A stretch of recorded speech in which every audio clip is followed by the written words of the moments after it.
The chain rattled against her wrist as the man shoved her onto the auction platform, and Halina Rostova felt the eyes of every stranger in Jackson, Wyoming burn into her skin like hot coals on that blistering July afternoon in 1878. She understood nothing of what the auctioneer shouted to the crowd gathered in the dusty square, his words a meaningless stream of harsh sounds that bore no resemblance to the Russian she had spoken her entire life. The journey from her village near the Black Sea to this God-forsaken frontier town had taken 3 months, passed from one set of rough hands to another, sold and resold until she no longer knew if she was considered cargo or livestock or something worse. Her dress, once a fine blue cotton that her mother had sewn with careful stitches, hung in tatters around her thin frame. Bruises mottled her arms where the traders had grabbed her too hard, and her feet were wrapped in strips of cloth because her shoes had fallen apart somewhere in the endless prairie. At 20 years old, she had expected to be married to Ivan, the blacksmith's son, raising children in the village where her ancestors had lived for generations. Instead, she stood trembling on wooden planks while men shouted numbers and gestured with rough hands.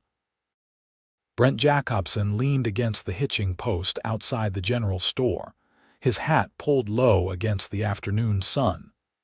He had not intended to stop in Jackson today, but his horse had thrown a shoe 15 miles back, and the livery stable here was the closest option. At 24, he had worked cattle drives from Texas to Montana, saved enough money to buy a small ranch outside of town, and generally minded his own business. The commotion in the square caught his attention only because his horse startled at the shouting. He watched the auctioneer parade the young woman across the platform, and something in the scene made his stomach turn. The bruises on her arms were visible even from where he stood. Her dark hair hung in a braid down her back, and her eyes, a startling green even from this distance, swept across the crowd with barely contained terror. She was clearly foreign, clearly not here by choice, and the men bidding on her were not the type to offer employment or charity. $50, someone shouted. 60, called another, a rancher Brent recognized as Tom Morrison, a man known for working his hired hands until they collapsed and paying them in rot-gut whiskey. Brent pushed off the hitching post and walked closer. He told himself he was just curious, just passing time while the blacksmith reshod his horse. But when Morrison bid $70 and grinned at his companions with an expression that made Brent's hands curl into fists, he found himself raising his voice. $100. The crowd turned to look at him. The auctioneer's eyes lit up with greed. On the platform, the young woman's gaze found his face, and for a moment their eyes met. Hers were the color of spring grass, filled with exhaustion and fear and something else, something fierce that had not yet been broken. 100 from the cowboy in the back, the auctioneer called. Do I hear 110? Morrison scowled and spat tobacco juice into the dirt. 120. Brent had exactly $130 in his pocket, money he had planned to use for fence posts and supplies. He thought about the ranch, about the work that needed doing, about the sensible decision to walk away. Then he looked at the young woman again, at the way she held herself despite the chains, and heard himself say, $130. The auctioneer waited, but Morrison waved his hand dismissively and turned away. No one else bid. The gavel came down with a sharp crack. Sold to the gentleman for $130. Brent walked forward in a daze, counting out bills from his leather wallet. What had he just done? He owned a ranch, not a household that needed servants. He barely kept himself fed most days, living on beans and salt pork and whatever game he could shoot. The auctioneer handed him a key for the chains and a paper with writing on it, some kind of bill of sale that made Brent feel sick to hold. The young woman stood very still as he approached the platform. Up close, he could see that she was younger than he had first thought, with delicate features and skin that had once been fair but was now burned by sun and wind. She watched him with those remarkable green eyes, her jaw set, her hands trembling despite her attempt to appear calm. "I am going to unlock these," Brent said, holding up the key. He pointed to the chains, then to the key, trying to communicate through gesture what his words apparently could not convey. She flinched when he reached for her wrist, but did not pull away. He unlocked the iron cuff as gently as he could, seeing the raw skin beneath, the rust marks that had stained her skin. The second cuff came off, and she immediately rubbed her wrists, wincing. "My name is Brent," he said, pointing to himself. "Brent." She stared at him with no comprehension. He tried again, tapping his chest. "Brent."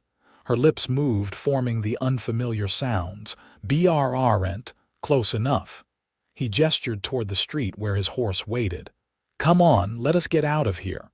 She did not move. He realized she had no reason to trust him, no reason to believe he was any different from the men who had brought her here.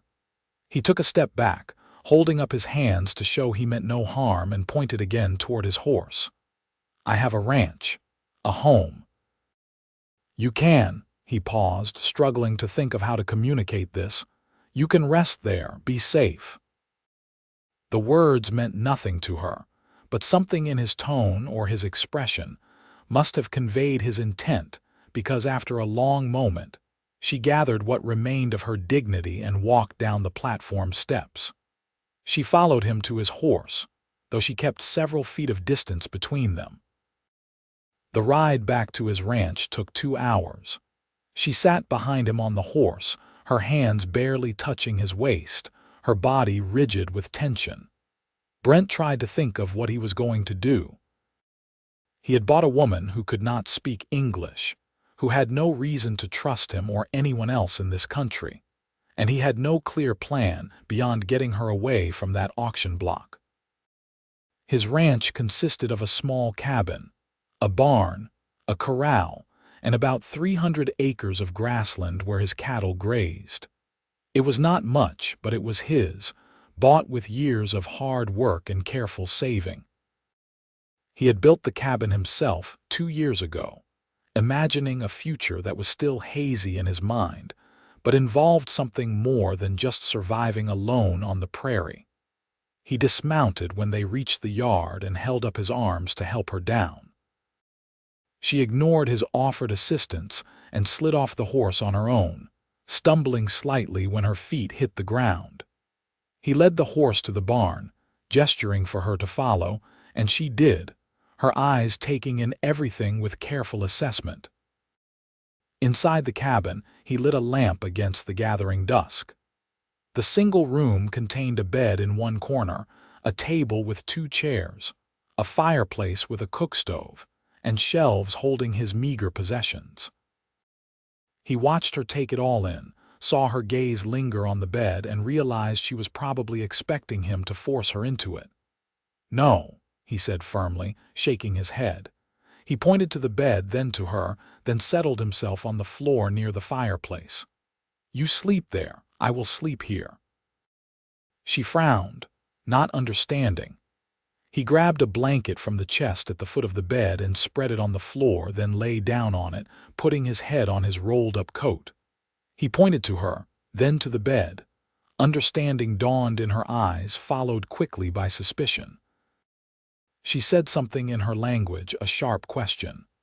"I do not know what you are saying," he said, sitting up. "But I am not going to hurt you. You take the bed. I will sleep on the floor." They stared at each other in the lamplight. Finally, she moved to the bed and sat on the edge, her hand reaching out to touch the quilt his mother had sent him last Christmas. She said something soft in her language, and though he did not understand the words, the tone conveyed wonder, as if she had not touched anything clean or soft in a very long time. "Are you hungry?" he asked. He mimed eating, bringing his hand to his mouth. She nodded quickly. He moved to the shelves and pulled down a jar of preserved peaches, a luxury he usually saved for special occasions. He opened it and handed it to her with a spoon. She looked at the golden fruit in the syrup, and for the first time since he had seen her, tears welled in her eyes. She ate slowly, savoring each bite, and he put together a meal of bread and cold beef from the icebox. They ate in silence, the air filled with all the words neither could say. When she finished, she set down the empty jar and spoke, pointing to herself. "Halina," he repeated it. "Halina." She nodded, and the smallest hint of a smile touched her lips before vanishing. She said something else, a longer sentence full of words that sounded like water flowing over stones, musical and strange. He wished desperately that he could understand. That night, he lay on the hard floor and listened to her breathe in the darkness. She did not sleep for a long time, and neither did he. He had spent $130 he could not spare on a woman he could not talk to, and he had no idea what morning would bring. Over the next few days, they developed a careful routine. Brent worked outside, tending to the cattle and mending fence, while Halina stayed in or near the cabin. He gave her a shirt and a pair of trousers that had belonged to him when he was younger and thinner, and she washed her tattered dress in the creek and hung it to dry. She was wary of him still, but the terror in her eyes had faded somewhat. He tried to teach her English words, pointing at objects and saying their names. Table, chair, water, sky. She repeated them with her heavy accent, stumbling over the unfamiliar sounds. She was clearly intelligent, picking up words quickly, but conversation remained impossible. On the third evening, he came in from the barn to find she had cooked dinner. Somehow, from his basic supplies, she had made a stew that tasted better than anything he had eaten in months. She watched anxiously as he took the first bite, and when he smiled and nodded, her whole body relaxed. "Good," he said, one of the words he had taught her. "Very good." "Good," she repeated, and that ghost of a smile appeared again. He decided that night that he needed to learn her language. If she was going to live here, if they were going to share this space, then the burden of communication could not rest entirely on her shoulders. But he had no books in Russian, no teacher, no way to learn except from her. After dinner, he pointed to himself and said, "Brent," as he had many times. Then he pointed to her and said, "Halina." She nodded. He pointed to the table, and instead of saying the English word, he made a questioning gesture, shrugging his shoulders. Understanding lit her face. She pointed to the table and said something that sounded like stall. "Stall," he repeated carefully. She nodded enthusiastically and pointed to the chair. "Stull, stull," he echoed. They went through the objects in the cabin, and he did his best to memorize the foreign words. His tongue felt clumsy around the sounds, and she giggled the first time he really mangled a pronunciation, a sound so unexpected that they both froze. She looked as surprised as he felt, as if she had not expected to ever laugh again. The learning became part of their evening ritual. After supper, after he had washed and she had cleaned the dishes in the basin, they would sit at the table and she would teach him words. Not just nouns, but verbs and phrases. How to say good morning and thank you and please. He wrote them down phonetically in a small notebook, trying to capture the sounds so he could practice during the day while working. A week passed, then two. Halina's bruises faded. The raw marks on her wrists healed. She began to move around the cabin with more confidence, rearranging things to her liking. And he let her, understanding that she needed some sense of control over her environment. She gathered wildflowers and put them in a jar on the table. She scrubbed the cabin floor until it shone. She mended the holes in his shirts with careful stitches. He realized she was trying to make herself useful, trying to justify her presence, and it broke his heart a little. One evening, he came in to find her struggling to move his heavy trunk across the floor. He rushed to help her and she flinched away from him, old instincts dying hard. "I am sorry," he said in English, then added in careful Russian, "Prostite." He had learned that word just yesterday. Her eyes widened at hearing her own language from his lips. She said something quickly, too fast for him to catch. "Slow," he said, using one of the Russian words she had taught him. "Medalno." She repeated her sentence more slowly, and he caught the words for help and no and alone. "You do not have to do this alone," he said, mixing English and the Russian words he knew. "I help. He struggled to remember the word for house. My dam." She studied his face for a long moment, then nodded slowly. Together, they moved the trunk to where she had wanted it. That night, she spoke more than she had since arriving, telling him what seemed to be a story. He understood perhaps one word in 10, but he listened anyway, watching her hands as she gestured, seeing the emotions play across her expressive face. When she finished, there were tears on her cheeks, and he had a strong suspicion she had just told him how she ended up at that auction. "I am sorry," he said again in both languages. "Prostite." She wiped her eyes and said in halting English, "You, good man." 3 simple words, and they settled into his chest like a warmth spreading through cold limbs. "You are a good woman," he replied. "Dobraya zhenshchina," stitching together the words she had taught him, hoping he had gotten the grammar right. Her smile was fuller this time, reaching her eyes. "Your Russian, very bad," she said. He laughed. "Yes, very bad, but I am trying." "Trying," she repeated, learning a new word. The summer heat intensified, and with it came the hard work of running a ranch. Brent needed to check on cattle in distant pastures, fix miles of fence line damaged by winter storms, and make a trip to Jackson for supplies. He worried about leaving Halina alone, not because he did not trust her, but because he feared what might happen if someone came to the ranch while he was gone. He tried to explain this to her the night before he planned to leave. Using their mixed vocabulary of English and Russian, supplemented by elaborate gestures, he conveyed that he needed to go to town, that he would be gone for a full day, and that she should stay inside and not answer the door for anyone. She listened carefully, then said in English, "I go with." "It is a long ride," he said. 10 hours, maybe more." "I go," she insisted. Then in Russian, she added words he had learned meant she was not afraid and would not be left behind like a child. He could have argued, but the determination in her eyes reminded him of the fierce thing he had seen in her on the auction platform, the part of her that had survived everything. He nodded. They set out before dawn the next morning, both on horseback. He had bought a gentle mare 2 days ago in anticipation of this, spending money he could not spare but reasoning that Halina needed a way to travel.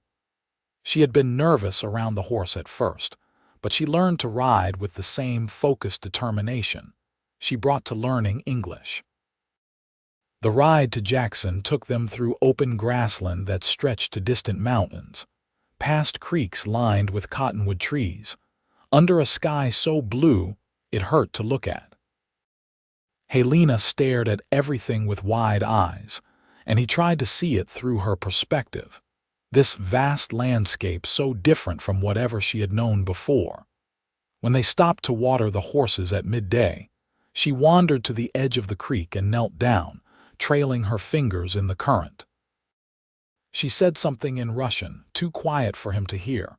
"What?" he asked, coming to kneel beside her. "Beautiful," she said in English, then added Russian words he did not know. "Yes," he agreed. "Beautiful." She turned to look at him, and there was something different in her expression, something softer. "Spasibo," she said. "Thank you." "For what?" She gestured around them at the sky and the grass and the freedom of this moment. "This. You kind, you good." He wanted to tell her that he was not particularly good or kind, that he had acted on impulse that day in town and still did not fully understand his own motivations. But instead, he just said, "You are welcome." Jackson bustled with activity when they arrived in the late afternoon. Halina tensed as they rode down the main street, her hands tight on the reins. People stared at them, and Brent realized how they must look, the cowboy and the foreign woman on the horse wearing men's clothing. He did not care what they thought. At the general store, he helped her down from the mare and led the way inside. The proprietor, a man named Samuel Chen who had come from San Francisco 5 years ago, nodded at Brent and looked curiously at Halina. "Heard you bought yourself help at that auction last month," Samuel said. "I bought a human being away from men who would have hurt her," Brent corrected, his voice flat. Samuel had the grace to look uncomfortable. "Fair enough. What can I get for you?" Brent handed over his list: flour, sugar, coffee, bacon, ammunition. As Samuel gathered the items, Brent noticed Halina staring at a display of fabric bolts in the corner. He walked over to her. "You want to make a new dress?" he asked, mixing English and Russian. She looked at the prices marked on the board and shook her head quickly. "Too expensive," her expression said. "Pick one," he insisted. He had put aside a little money from selling 3 steers last week, and she needed more than one set of clothes. "No," she said firmly. "Money for ranch." They had a brief, whispered argument in their mixed language, there in the corner of the general store, until finally he just grabbed a bolt of green cotton that matched her eyes and carried it to the counter. She followed, protesting, and Samuel watched them with barely concealed amusement. "Seems like you two communicate just fine," he observed. Brent paid for everything, wincing at the total but knowing it was necessary. As they packed the supplies onto the horses, a man approached them. Brent recognized him as Sheriff Coleman, a decent lawman who tried to keep order in a town that did not always appreciate it. "Brent Jacobson," the sheriff greeted him, "wanted to have a word with you." Brent positioned himself slightly in front of Halina. "What about?" "About that woman you bought at the auction. There are some questions about her status, whether she's free or indentured or what." "She is free," Brent said flatly. "I bought her freedom, if that is how you want to look at it. She works for me as a housekeeper and I pay her fairly." This was a lie. He had not paid Halina anything, because the idea of employer and employee did not seem to fit what they actually were to each other, which was something he could not quite name. But the sheriff did not need to know that. "Does she want to be there?" Coleman asked, looking at Halina. "Miss, are you being treated well?" Halina looked between them, understanding there was a question but not what it was. Brent translated as best he could, and she responded in Russian, which Brent then had to interpret back. "She says I have treated her with respect and kindness, and she is," he paused to remember the right word, "grateful to be at the ranch." The sheriff looked skeptical but nodded. "All right then. Just checking. There have been complaints about that auction, people saying it was not legal. Federal marshals might come asking questions." "If they do, they can come talk to me," Brent said. "Halina has done nothing wrong." After the sheriff left, Halina touched Brent's arm, a rare moment of initiated contact. "What'd he say?" she asked.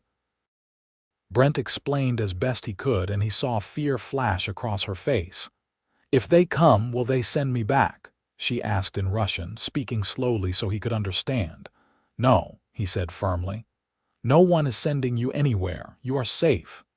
She searched his face, wanting to believe him. "Promise?" "I promise," he said, and meant it with every fiber of his being. They stayed the night at the boarding house, Brent paying for 2 separate rooms even though it strained his budget further. He would not give the town gossips any more ammunition. In the morning they started the long ride home, the horses laden with supplies. Halfway back, dark clouds rolled in from the west, and the wind picked up. Brent urged the horses faster, trying to beat the storm, but the rain caught them still an hour from the ranch.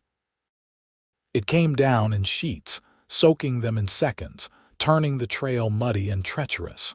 Lightning cracked across the sky, and Halina's mare spooked, rearing up. Halina held on but barely, and Brent could see her struggling to control the frightened animal. He rode closer, reaching out to grab the mare's bridle, speaking in a low, calm voice until the horse settled.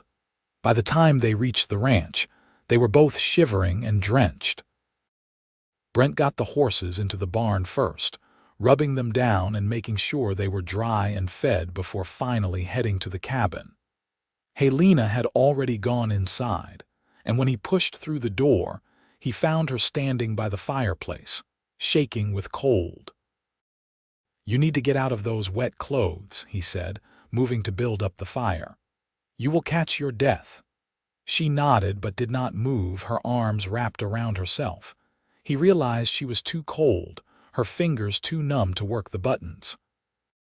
He hesitated, then moved to help her, keeping his eyes on his task, unfastening the buttons of the soaked shirt with clinical efficiency. "I can turn around," he said when the shirt was open, switching to Russian. "Privacy?" "Cold," she managed through chattering teeth. He found dry clothes for her, one of his shirts that would serve as a nightgown, and held up a blanket as a screen while she changed behind it. Then he changed his own clothes quickly and wrapped another blanket around her shoulders, guiding her to sit close to the fire. They sat together in silence as the storm raged outside, the warmth slowly returning to their bodies. Her hand found his under the blanket, cold fingers intertwining with his, and he held on, telling himself it was just for warmth, just practical, even as his heart beat faster. "Brent," she said quietly, "I want to tell you my story, all of it. Will you try to understand?" "Yes," he said. "Tell me." She spoke in Russian, slowly and carefully, and he listened with complete focus. She told him about her village near the sea, about her father who had died when she was young and her mother who had raised 3 daughters alone, about the men who had come in the night, bandits who raided villages and took anything of value, about being thrown into a wagon with 5 other women, about a nightmare journey across an ocean, about being sold and resold until she ended up in Jackson, Wyoming, so far from home that she might as well have been on the moon. He did not understand every word, but he understood enough. When she finished, tears tracked down her face and his own eyes burned. "I am sorry," he said, the words feeling desperately inadequate. "I am so sorry that happened to you. You saved me," she said, switching to English. "That day I thought I would die or wish I did. Then you came." "I could not let them take you," he said simply. "When I saw you there, I just knew I had to do something." "Why?" she asked. "You did not know me." He thought about how to answer this question that had kept him awake some nights. "Because it was wrong," he finally said. "Because you are a human being who deserves dignity and choice. Because," he hesitated, "because when I looked at you, I saw someone worth saving." She leaned her head against his shoulder, and he went very still, afraid to move and break the moment. "I think you are more than good man," she said softly. "I think you are, what is the word, extraordinary." "My Russian is better than your English translation," he said, trying to lighten the moment. "Extraordinary is too much." "No," she insisted, lifting her head to look at him. "Is perfect word." Their faces were very close. He could see the firelight reflected in her green eyes, could count the freckles across her nose that had appeared from the summer sun. His gaze dropped to her lips, and he saw her breath catch. "Halina," he said, his voice rough. "I do not want you to feel obligated. You do not owe me anything. Not gratitude, not anything else." "I know," she said. "This is not obligation." She closed the distance between them, pressing her lips to his in a kiss that was tentative at first, then growing more certain. He cupped her face in his hands, kissing her back with all the feeling that had been building in him over these weeks, this emotion he had been afraid to name. When they broke apart, both breathing hard, she smiled at him, a real smile that transformed her whole face. "I want this," she said clearly in English. "I want you." "Are you sure?" he asked. "We can wait, we should wait. You have been through so much." "I am sure," she said. She said something else in Russian, and though he did not know all the words, he understood the meaning. She had been without choice for so long, and this was her choice, freely made. He kissed her again, slower this time, savoring it. They stayed by the fire as the storm raged outside, holding each other, talking in their mixed language about everything and nothing. He told her about his family back in Missouri, about his father who had died in the war and his mother who struggled to keep the farm alone. She told him about her sisters, wondering where they were now, whether they had survived. "Maybe we can find them," he said. "Somehow." "Maybe," she said, but did not sound hopeful. "But I have you now, I have this place. Is more than I dreamed possible."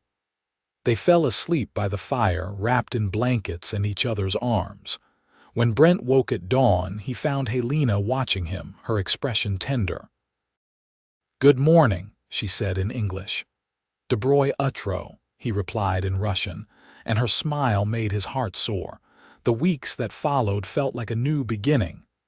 They worked the ranch together, falling into an easy partnership. She learned to help with the cattle, proving to be a natural horsewoman once her initial nervousness faded. He continued studying Russian with dedicated focus, and his vocabulary grew until they could have real conversations, switching between languages as needed. They did not discuss what they were to each other, this thing between them that had grown from circumstance into something real and profound.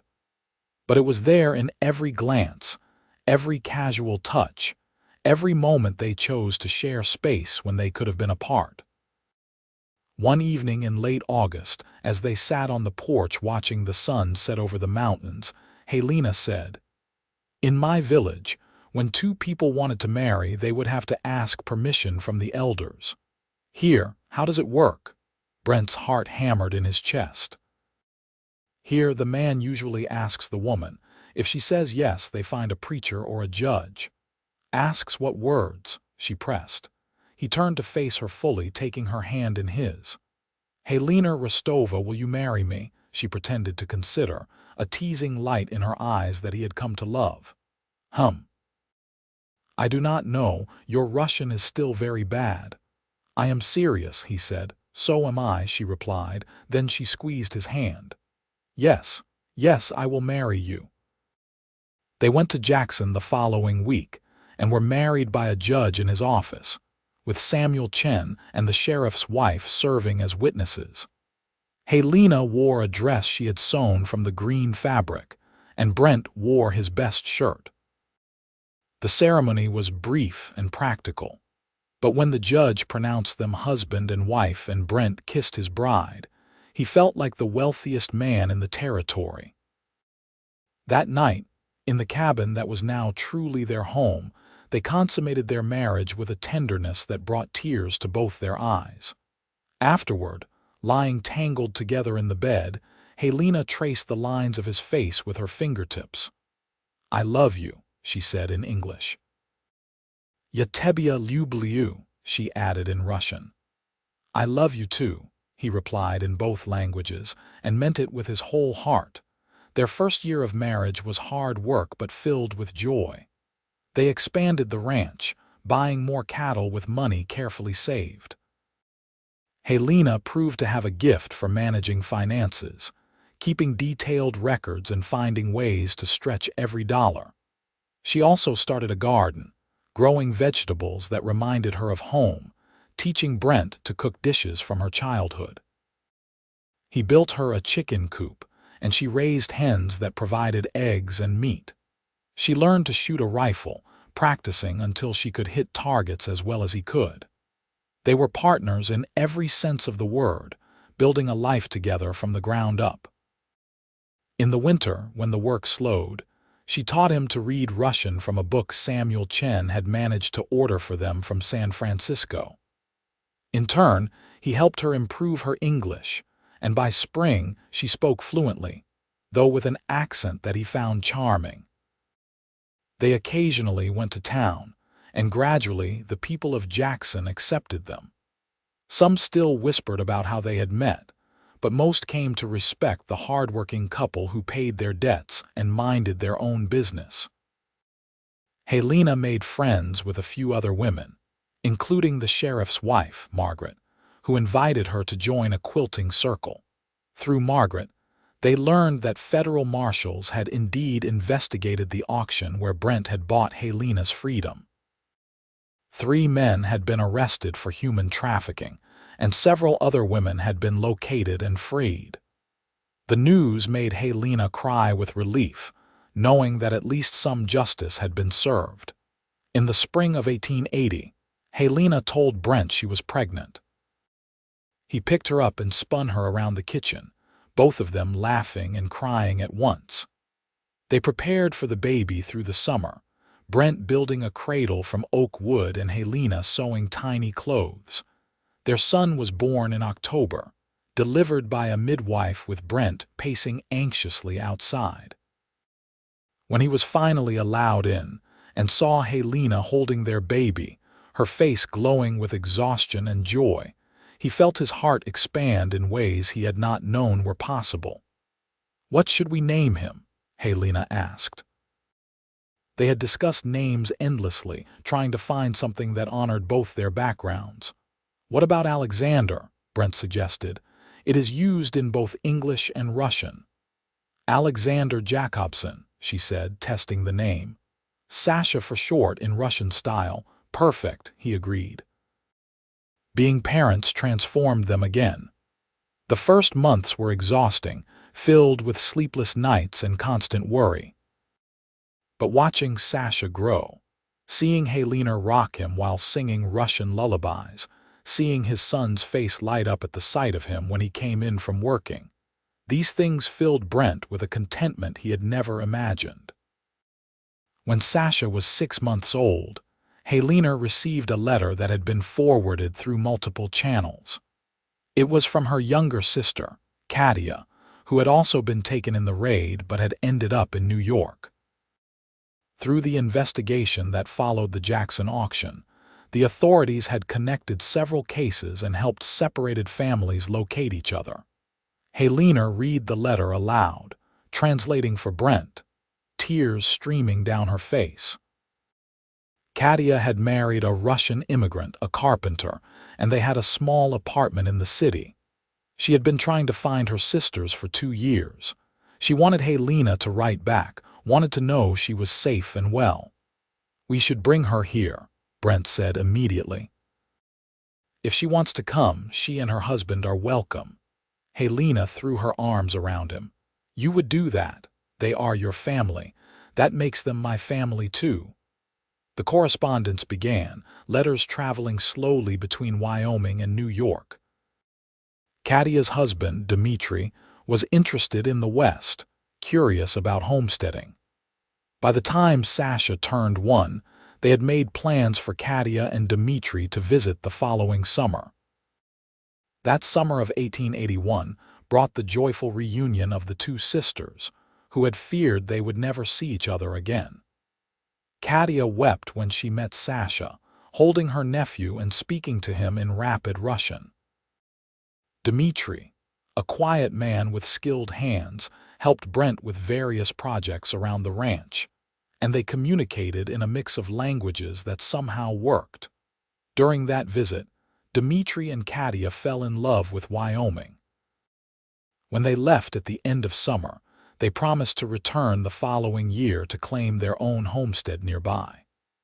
True to their word, they came back in spring of 1882, and Brent helped Dmitri file the paperwork and choose a good piece of land 5 miles from their ranch. The 2 families built the new cabin together, and when it was finished, they celebrated with a feast that combined American and Russian traditions. More people came than Brent had expected, neighbors from surrounding ranches, people from town. The community that had once stared at Halina with suspicion now embraced her as one of their own. As the years passed, the ranch prospered. Brent and Halina had 2 more children, a daughter they named Alina in 1883 and another son, Thomas, in 1886.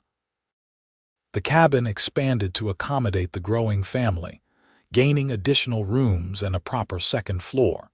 Halina never forgot where she came from or what she had survived. She worked with Margaret Coleman and several other women to establish a fund that helped immigrant women in difficult situations. When they heard of women being mistreated or exploited, they intervened, providing resources and support.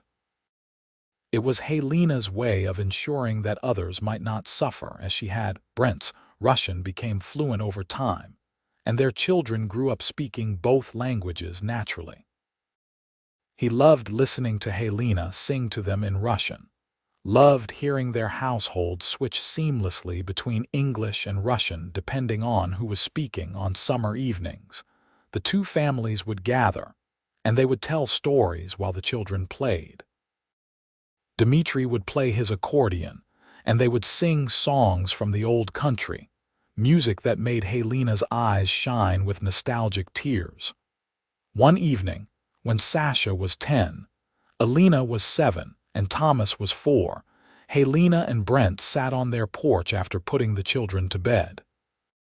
It had been exactly 10 years since that day at the auction. "Do you remember when you could barely understand me?" Halina asked, leaning against his shoulder. "I remember thinking you were the most beautiful woman I had ever seen," Brent said. "Even frightened and chained, there was something about you that just captured me. I remember thinking you were either going to save me or kill me," she said. "I did not dare hope for anything beyond survival." "And now?" he asked. She gestured at the ranch, at the house filled with their sleeping children, at the life they had built together. "Now I have everything. More than everything.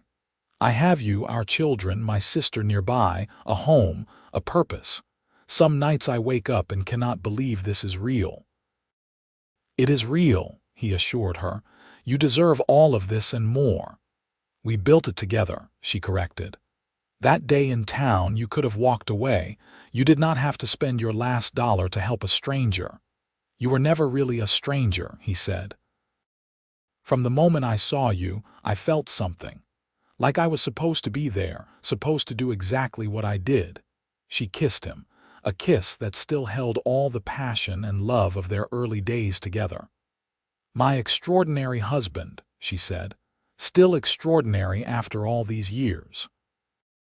"My amazing wife," he replied, "the strongest person I have ever known." The years continued to roll by. They watched their children grow, watched Sasha become a skilled rancher who could ride before he could fully walk, watched Alina develop her mother's head for numbers and her father's steady temperament, watched Thomas grow into a boy who loved books and learning above all else. When Sasha turned 18 in 1898, he took over more of the ranch operations, allowing Brent to slow down a bit. Brent was 44 now, his hair starting to gray, his body bearing the marks of decades of hard work. Halina was 40, still beautiful, laugh lines around her eyes and silver threads in her dark hair. They sat on the porch one evening, watching the sunset paint the mountains gold and purple, and Halina said, "Do you have any regrets?" "Not a single one," Brent replied immediately. "You?" "Only that I cannot tell my mother what happened to me, that I survived and found happiness. She died thinking all her daughters were lost." He squeezed her hand, knowing this grief lived in her always, a quiet sadness beneath her joy. "But I think she would have loved you," Halina continued. "She would have been grateful that I found such a good man." "I am grateful I found you," he said. "That day in Jackson, I had no idea I was making the best decision of my life." Alina got married in 1900 to a school teacher from Laramie, a kind young man who treated her like a queen. Thomas went off to university in 1904, determined to become a doctor. Sasha married a rancher's daughter named Sarah in 1905, and they gave Brent and Halina their first grandchild, a boy named after Brent, later that year. Holding his grandson, Brent thought about the chain of events that had led to this moment. If he had not stopped in Jackson that day, if he had not looked at that auction, if he had chosen to walk away, none of this would exist. Not his marriage to Halina, not their children, not this grandchild sleeping peacefully in his arms. "What are you thinking about?" Halina asked, watching him with their grandson. "About how one decision can change everything," he said. "About how grateful I am that I made the right choice." "We both made the right choice," she said. "I chose to trust you when I had no reason to trust anyone. That was my decision too." She was right, as always. Their love story was not just about him saving her, though that was how it began. It was about her courage in learning to trust again, about both of them choosing each other day after day, year after year. It was about building something together from nothing, about creating a family and a legacy. In 1910, Katia and Dimitri's eldest daughter married Sasha's younger brother, further entwining the two families. The celebration lasted 3 days, with people coming from all over the territory to join the festivities. Halina and Katia stood together, watching their families merge, and marveled at how far they had come from those frightened girls in a wagon bound for an unknown fate. "We survived," Katia said in Russian. "More than survived," Halina replied. "We lived, we loved, we created new life and new hope." Brent came to stand with his wife, his arm around her waist. After 32 years together, they had developed a language all their own, one that transcended English and Russian, spoken in glances and touches and shared silences. "Happy?" he asked her. "Incredibly," she said. As they grew older, they spent more time on that porch, watching the world they had built continue without needing their constant input. Their children were grown and capable, the ranch ran smoothly under Sasha's management, and they could finally rest. They told their grandchildren stories about the old days, about the wild Wyoming of the 1870s and 1880s, about how they met and fell in love. The children loved the dramatic tale of the auction, of their grandfather's heroic rescue, of their grandmother's courage. "Tell us again about when grandfather learned Russian," the grandchildren would beg. "His accent was terrible," Halina would say, her eyes twinkling. "Truly awful." "It was not that bad," Brent would protest. And they would laugh together, the same argument they had been having for decades, worn smooth by repetition into something comfortable and beloved. On their 35th wedding anniversary in 1914, their children threw them a party that drew people from 3 counties. The governor of Wyoming sent a congratulatory letter. The local newspaper ran a story about the remarkable couple who had built one of the most successful ranches in the region, while raising a family that contributed greatly to their community. But to Brent and Halina, the greatest gift was simply each other. That night, after the guests had left and the decorations had been taken down, they lay in bed together as they had for 35 years. "I love you," Halina said in Russian, as she had said countless times before. "I love you," Brent replied in the same language, his accent finally perfected after decades of practice. They had both learned each other's words, but more importantly, they had learned each other's hearts. They had taken trauma and fear and transformed it into love and family and legacy. They had proven that from the darkest circumstances, light could grow.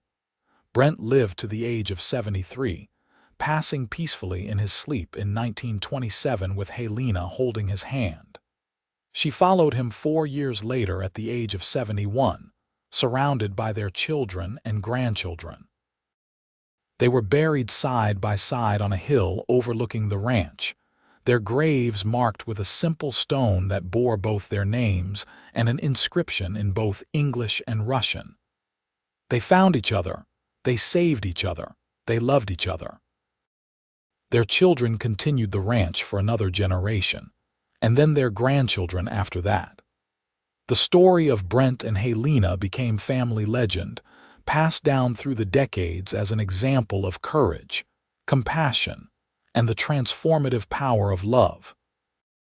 The small cabin where they had first learned to communicate, where they had fumbled through mixed languages to find understanding, where they had fallen in love despite all the barriers between them, was preserved by the family. It stood as a monument to the idea that love requires effort, that understanding takes work, that the most precious things are often the hardest one. Their story lived on, not just in family tales but in the very fabric of the community they had helped build. The fund Halina established continued to help immigrant women well into the 20th century. The ranch techniques Brent pioneered influenced cattle management throughout the region. Their children and grandchildren became teachers, doctors, ranchers, and community leaders, all carrying forward the values of compassion, hard work, and dedication that their parents had embodied. In the modern era, historians studying immigration patterns in the American West would sometimes come across references to the couple, intrigued by this unusual love story from the frontier days.